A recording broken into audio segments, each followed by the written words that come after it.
لنډه دا کله چې د دې ښېګڼو په یادولو الله وفرمایي چې ای عیسی ابن مریم آیا تا خلکو ته ویلي وو چې له خدایه پرته ما او زما مور هم په خدایي سره ونیسئ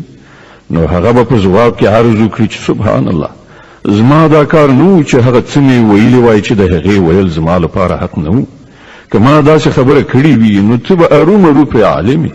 ته پوهېږي پر هغه څه چې زما په زړه کې دي او زه پر هغه څه نه پوهېږم چې ستا په زړه کې دي ته خو پر ټولو پټو حقایقو عالم یې ما له هغه څه نه پرته نور هیڅ شی نه دي ویلي چې تا راته امر کړی دا چې د الله بندګي وکړي چې هم زما رب دی او هم ستاسې رب زه تر هغه وخته پورې د هغو څارونکی یم چې تر څو پورې زه د هغو په منځ کې یم کله چې تا زه بیرته در وغوښتم نو ته پر هغو څارونکی وي او ته خو پر ټولو شیانو څارونکی اوس که ته هغو ته سزا ورکړې نو هغوی ستا بندګان دي او که بښنه ورته وکړې نو ته بر لاس او د حکمت خاوند